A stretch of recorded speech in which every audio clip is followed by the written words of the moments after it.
बेहतरीन drama serial झूम में आप देखेंगे कि मरियम की दोस्त उसको काफ़ी ज़्यादा तसल्ली देती है और उसको कहती है कि तुम सिर्फ़ और सिर्फ शायरी को ही मत देखो, तुम्हें कहीं और भी नज़र दोहरानी होगी। इस पर वो कहती है कि मैंने उसे बहुत प्यार दिया है और अब मैं उसे ऐसे नहीं छोड़ सकती हूँ अकेले। मैं जानती हूँ वो गलत है, लेकिन उसकी कई बातें ठीक भी हैं और मुझे उसकी बात माननी ही पड़ेगी। ये सब बातें सुनकर आप देखेंगे कि उसकी दोस्त कहती है कि मैं जानती हूँ कि शायरी ठीक तुम्हें लगता है, लेकिन आर्यन भी गलत नहीं हो सकता। मैं तुमसे सिर्फ़ और सिर्फ़ इतना कहना चाहती हूँ कि अपनी आँखें खुली रखो और हर तरफ देखो कि क्या हो रहा है और क्या नहीं हो रहा। सिर्फ़ एक तरफ़ा देखकर तुम अपना फ़ैसला नहीं कर सकती हो। इस पर आप देखेंगे कि मरियम जो है वो काफ़ी ज़्यादा परेशान है और उसको कुछ समझ नहीं आ रहा कि आखिर उसे क्या फ़ैसला करना चाहिए और क्या नहीं करना चाहिए। लेकिन वो बड़े ही आराम के साथ आर्यन से इस बारे में बात करती है और कहती है कि मैं तुम्हारी इस बात में मदद कर सकती हूँ। बहुत से पेशेंट्स होते हैं जो ठीक भी हो जाते हैं, तो तुम फ़िक्र मत करो, तुम भी बहुत जल्द ठीक हो जाओगे। ये बातें मज़ीद आर्यन को परेशान कर रही हैं और वो बार-बार इन बातों से बहुत इरिटेट हो रहा है और वो साफ-साफ कह देता है कि मुझसे ये बातें मत की जाए क्योंकि मुझे कुछ भी नहीं, मैं बिल्कुल ठीक हूँ। इस पर मरियम कहती है कि हाँ, सबको ऐसा ही लगता है कि वो ठीक हैं, लेकिन तुम्हें मसला है और तुम्हें इस पर ध्यान देना चाहिए। आगे से साफ-साफ वो कहता है कि तुम्हें नहीं पता कि तुम्हारा भाई मुझसे बदला लेने की कोशिश कर रहा है और जानबूझकर ऐसी गेम रचा रहा है ताकि हम दोनों अलहदा हो जाएँ। इसलिए वो उसको अब बार-बार इस तरह से कहने की कोशिश कर रही है कि तुम फ़िक्र मत करो, मैं तुम्हारा इलाज करवाऊँगी तो तुम बिल्कुल ठीक हो जाओगे। इसमें इतना सोचने की, इतना घबराने की ज़रूरत नहीं है। यानी कि वो भी अपने भाई की बातों में लग चुकी है और वो उसको ऐसा करना चाह रही है।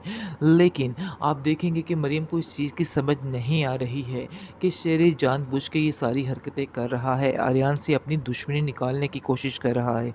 लेकिन वो समझ रही है कि उसका भाई उसके फ़ायदे के लिए कह रहा है।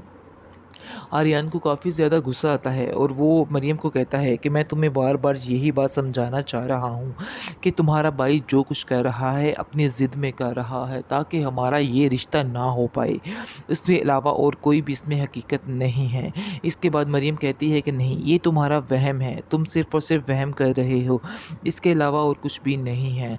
ये हकीकत है कि तुम्हारा ज़हनी तवाज़ुन थोड़ा-सा ख़राब है, यानी कि तुम बहुत जल्द गुस्से में आ जाते हो। ये इन चीज़ों की अलामात हैं।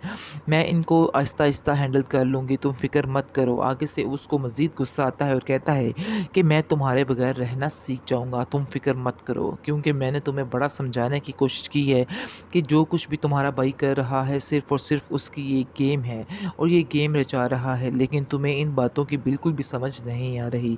वो घर जाता है तो वो काफ़ी ज़्यादा उदास और परेशान होता है। उसकी परेशानी उसके बाप से देखी नहीं जाती। तो उसका बाप उसको पूछता है कि बेटा क्या वजह, क्या हुआ? तुम अपने बातों को इन बातों को दिल से क्यों नहीं निकाल देते हो? इस पर वो कहता है कि कैसे मैं इन बातों को दिल से निकाल दूँ?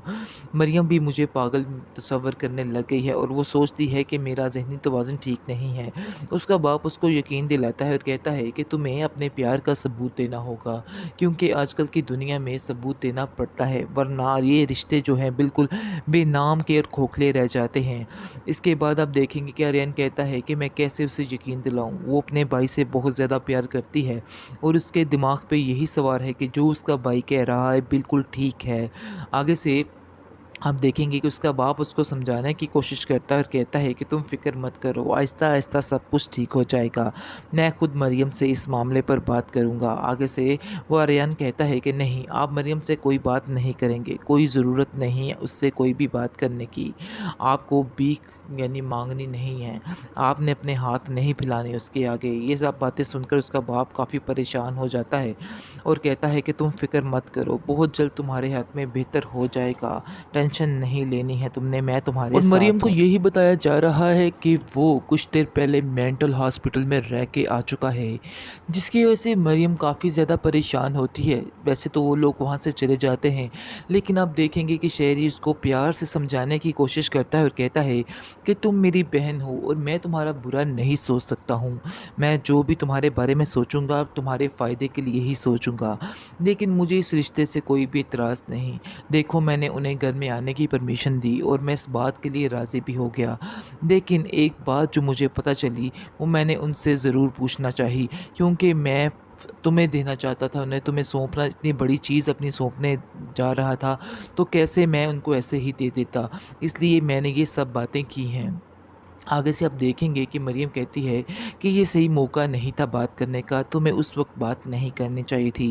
ख़ैर आप देखेंगे कि वो उसको काफ़ी ज़्यादा अपने प्यार की लपेट में लेके उसको कह देता है कि तुम फ़िक्र मत करो, मैं जो करूँगा बेहतर करूँगा। अगर वो अभी भी तुमसे प्यार करता हुआ तो वो दोबारा वापस आएगा। इस पर मरियम कहती है कि तुम उसको नहीं जानते, वो बहुत ज़िद्दी है, वो वापस नहीं आएगा, ऐसा ही होता है। आप देखेंगे कि मरियम के दिमाग में ये चीज़ तो बैठ ही जाती है कि आर्यन का दिमागी तवाज़ुन थोड़ा-सा ख़राब है। इसलिए वो उसको अब बार-बार इस तरह से कहने की कोशिश कर रही है कि तुम फ़िक्र मत करो, मैं तुम्हारा इलाज करवाऊँगी तो तुम बिल्कुल ठीक हो जाओगे। इसमें इतना सोचने की, इतना घबराने की ज़रूरत नहीं है।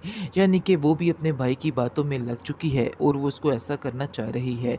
लेकिन आप देखेंगे कि मरियम को इस चीज़ की समझ नहीं आ रही है कि शेर जानबूझ के ये सारी हरकतें कर रहा है, आर्यन से अपनी दुश्मनी निकालने की कोशिश कर रहा है। लेकिन वो समझ रही है कि उसका भाई उसके फ़ायदे के लिए कह रहा है। आर्यन को काफ़ी ज़्यादा गुस्सा आता है और वो मरियम को कहता है कि मैं तुम्हें बार-बार यही बात समझाना चाह रहा हूँ कि तुम्हारा भाई जो कुछ कर रहा है अपनी ज़िद में कर रहा है ताकि हमारा ये रिश्ता ना हो पाए। इसके अलावा और कोई भी इसमें हकीकत नहीं है। इसके बाद मरियम कहती है कि नहीं, ये तुम्हारा वहम है, तुम सिर्फ़ और सिर्फ़ वहम कर रहे हो, इसके अलावा और कुछ भी नहीं है। ये हकीकत है कि तुम्हारा ज़हनी तवाज़ुन थोड़ा-सा ख़राब है, यानी कि तुम बहुत जल्द गुस्से में आ जाते हो। ये इन चीज़ों की अलामात हैं। मैं इनको आहिस्ता-आहिस्ता हैंडल कर लूँगी, तुम फ़िक्र मत करो। आगे से उसको मज़ीद गुस्सा आता है और कहता है कि मैं तुम्हारे बगैर रहना सीख जाऊँगा, तुम फ़िक्र मत करो। क्योंकि मैंने तुम्हें बड़ा समझाने की कोशिश की है कि जो कुछ भी तुम्हारा भाई कर रहा है सिर्फ़ और सिर्फ़ उसकी ये गेम है और ये गेम रचा रहा है, लेकिन तुम्हें इन बातों की बिल्कुल भी समझ नहीं आ रही। वो घर जाता है तो वो काफ़ी ज़्यादा उदास और परेशान होता है। उसकी परेशानी उसके बाप से देखी नहीं जाती। तो उसका बाप उसको पूछता है कि बेटा क्या वजह, क्या हुआ? तुम अपने बातों को, इन बातों को दिल से क्यों नहीं निकाल देते हो? इस पर वो कहता है कि कैसे मैं इन बातों को दिल से निकाल दूँ? मरियम भी मुझे पागल तस्वर करने लग गई है और वो सोचती है कि मेरा ज़हनी तवाज़ुन ठीक नहीं है। उसका बाप उसको यकीन दिलाता है और कहता है कि तुम्हें अपने प्यार का सबूत देना होगा, क्योंकि आजकल की दुनिया में सबूत देना पड़ता है, वरना ये रिश्ते जो हैं बिल्कुल बेनाम के और खोखले रह जाते हैं। इसके बाद आप देखेंगे कि आर्यन कहता है कि मैं कैसे उसे यकीन दिलाऊँ? वो अपने भाई से बहुत ज़्यादा प्यार करती है और उसके दिमाग पे यही सवार है कि जो उसका भाई कह रहा है बिल्कुल ठीक है। आगे से आप देखेंगे कि उसका बाप उसको समझाने की कोशिश करता है और कहता है कि तुम फ़िक्र मत करो, आहिस्ता-आहिस्ता सब कुछ ठीक हो जाएगा। मैं खुद मरियम से इस मामले पर बात करूँगा। आगे से वो आर्यन कहता है कि नहीं, आप मरियम से कोई बात नहीं करेंगे, कोई ज़रूरत नहीं है उससे कोई भी बात करने की। आपको भीख यानी माँगनी नहीं है, आपने अपने हाथ नहीं फैलाने उसके आगे। ये सब बातें सुनकर उसका बाप काफ़ी परेशान हो जाता है और कहता है कि तुम फ़िक्र मत करो, बहुत जल्द तुम्हारे हाथ में बेहतर हो जाएगा। टेंशन नहीं लेनी है तुमने, मैं तुम्हारे साथ वैसे तो हूँ। शायरी मरियम के दिल से आर्यन की मोहब्बत को नहीं निकाल पाएगा, लेकिन उसने एक ऐसा तरीका ढूँढा है कि सांप भी मर जाए और लाठी भी ना टूटे। यानी कि वो करेगा कुछ इस तरह से कि जैसा कि उसने उसको पागल करार दे दिया है